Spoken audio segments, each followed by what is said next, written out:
Psalm 120. This psalm, with its idea in the first couple of verses about falsehood and deceit and lying tongues, shows that there are connections between psalms. The previous psalm, 119, is all about truth. It's all about the different ways in which truth can be experienced. This psalm takes the opposite perspective and looks at the way in which harm can be done by falsehood and lying. This particular psalm is the first of 15 psalms entitled A Psalm of Degrees or Ascents. It literally means going up. And in the Greek and Latin versions of the psalms, the word is translated steps.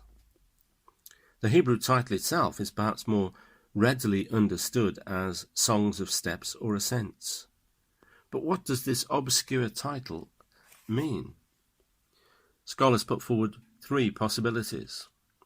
The first is that they were composed to celebrate the return of Israel from the captivity, and that the title means Songs of Going Up to Jerusalem.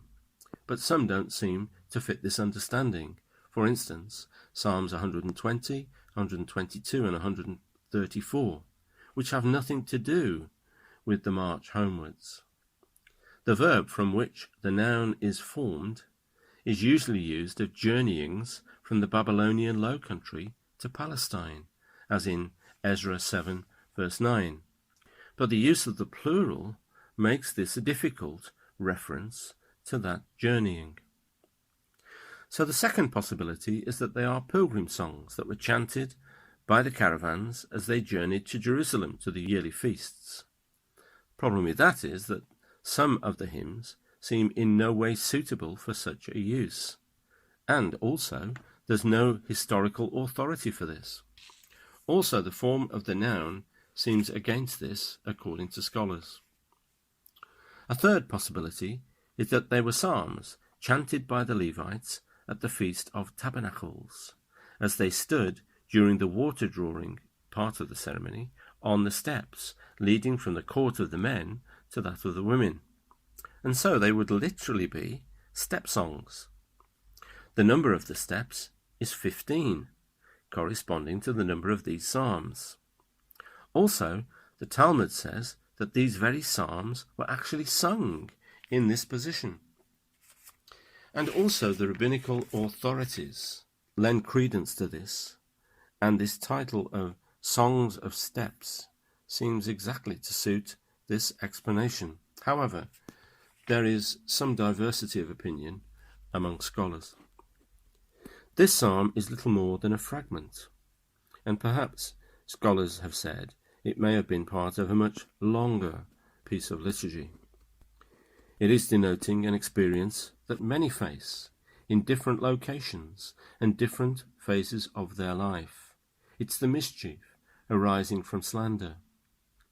If it's not personal but rather national, perhaps it concerns the complications that arose when Israel struggled amid foreign powers and influences to maintain its own religious and national existence. Another question is, who is the enemy of peace? Verse 6. It also occurs in Psalm 129 verse 5 and Ezekiel 4 verse 1. It's been possibly identified as the Samaritans, which is interesting in the context of Jesus' dealings with Samaritans, particularly the woman at the well in John chapter 4. If you see 2 Kings 17:24 and some of the words of Josephus in his book The Antiquities, you'll see that the enemy of peace is often identified as Samaritans. Just to fill you in on the other side of the scholars who don't see this as a step song, Wilcox, who wrote a commentary on Psalms in the Bible Speaks Today series, suggests that the evidence for the step song, the third of the possibilities, is very flimsy. In fact, the only evidence he can find for that understanding would be Nehemiah chapter 9 verse 4, which is about the best of the references he can see. The second idea of pilgrims singing as they were going to Jerusalem for a great festival, the idea of this is that it begins with misery in Psalm 120 and ends with joy in Jerusalem. Psalm 134. The verb ascend, used in this way, can be seen in 1 Samuel 1 verse 3, with Samuel's parents going up to Shiloh annually. It's used in Psalm 122 verse 4, of tribes going up to Jerusalem. It's used in Isaiah 2 verse 3, of the nations going up the mountain of the Lord. However, the suggestion that Wilcox thinks is a much better possibility is the first of the possibilities. He points to Ezra chapter 7 verse 9, where the exiles were repeatedly said to be going up to Jerusalem. Ezra had his Ahijah, and modern leaders, their Alimoth. They're going up to their annual homelands. There were 5 waves of this sense of going up to Jerusalem between 1882 and 1948, when the Jewish nation was in actual fact formed. So he says that Ezra uses, or it was used, this word aliyah, and that modern trend of going to Jerusalem seen between those dates is termed alayoth. So that sense of going up to the house of the Lord in Jerusalem could well be the focus of this going up to one of the great festivals, tabernacles. If you look at the story of Ezra and Nehemiah, 445 BC, you might find real significance for this psalm in the events that were signified there. So let's move to the psalm itself. Verse 1, the distress or straits into which he can put the words that men use, drive a person, and here the psalmist contrasts liberty and breadth in Psalm 119 with the words of slander used here. So if you look at verses 49 and 96 of that long psalm, you'll see that sense of liberty and breadth which words can bring. This is the same past event as I cried. God's response, he answered me. We can find that in the next verse, which will then recall his prayer. Wilcox suggests the distress of verse 1 is similar to that experienced in Jerusalem by the remnant after the exile, and then by Nehemiah in Persia. When Nehemiah went up to join them, might this not be the event that precipitated Psalm 120, as they were very much in the thick of the concepts within it, living amongst the tents of Kedar, and assailed by the deceitful tongues of those who were baying for war, a particular focus in the book of Nehemiah. Moving on to verse 2, Deliverer. This is the cry for help. The thought is that deep wounds have been inflicted on the nation by the bitterness of Israel's lot, being swayed and taunted by a foreign power. We hear this often in the Psalms, the psalmist crying out to God for deliverance. This verse recalls the actual cry of verse 1, and verse 3 will declare its outcome. Being beset by antagonists, the psalmist, in his trouble, calls for help. Moving on to verses 3 and 4. Verse 3 literally in the Hebrews is, what shall he give to you, and what shall he add to you, deceitful tongue? The sense here is, what more can be added to you in the way of epithet, besides lying and false, you deceitful tongue? The answer is in the sharp arrows of the warrior or mighty man. Jeremiah 9 verse 8 and Psalm 57 verse 4 throws some light on this, and the burning coals of broom or juniper. We also see a reference to that in James's letter, chapter 3, verse 6. For the Hebrew word give, with the sense of comparison, see 1 Samuel 1, verse 16. In 1 Kings 10, verse 7, the word add has a similar meaning. It is as the sharp arrows of the mighty men with coals of juniper or broom. The liar, wounding though his words may be, will be destroyed with far more potent weapons than his words, his lies. The first is God's arrows of truth.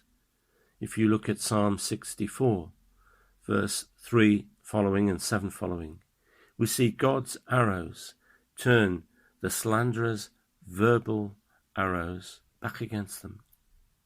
And the idea of God's coals of judgment, we can find the roots of the broom tree, which apparently burn really well, yield a notable charcoal. The Bedouins, a story is told of the Bedouins making a fire, and they returned of the broom roots. Returning a year later, they found the embers still alive. They ruthlessly root broom up to make a very fine charcoal called ritem charcoal. For coals used as a symbol of judgment, look at Psalm 140 verse 10, and again we can see it in Paul's letters. Moving on to verse 5. Mesech.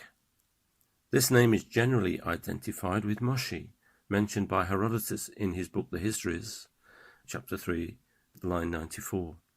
A tribe on the borders of Kohelis and Armenia. This also appears in Ezekiel 27 verse 13, 38 verse 3, and 39 verse 1. Ezekiel, as you know, was sent by the Spirit of God to all sorts of places. It is, however, a long way from Kedar, who were the Arabian nomad tribe, as we see in Genesis 25:13, or the Song of Solomon 1 verse 5. It may be that there are two types, two ideas, one of a remote or savage tribe. This is just for poetic purposes, perhaps. The psalm had maybe to reveal references to more powerful tribes whose violence the nation was actually suffering, so uses these two remote words, tribes. There is some troubled affair affecting the whole nation, and so we see that this troubling involved unfriendly and hostile peoples. They may represent generally the terms for the heathen, summarizing the Gentile world both near and far, in which Israel was dispersed. As foreign as the remotest peoples, Meshech, and as implacable as his Arab kinsman, Kedar, may also be the thought of this. And we see similar thoughts in Genesis 16 verse 12 and 25 verse 13. Moving on to the ending of the psalm, verses 6 and 7. Here, the content of these slanders suffered becomes quite clear. It is the resentment of one way of life against its opposite. It suggests the incompatibility of light and darkness, which no amount of goodwill can resolve.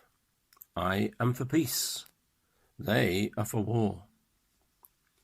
A similar dichotomy is set up by the New Testament for Christians. They are not to compromise, 2 Corinthians 6 verse 4 and following, or 1 John 2 verse 15 and following.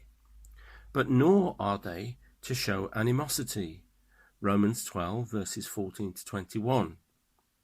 In the battle between light and darkness, light must be what it claims to be, light. As Christians, we are seeking to build the city of God among a people who reckon the world is theirs. They resent our intrusion into what they see as their territory, and they consider us as undesirable aliens. They can't remove us, but they hope to neutralize us. However, here in the world we are, in but not of the world, and here in the world we build God's kingdom, a kingdom of peace.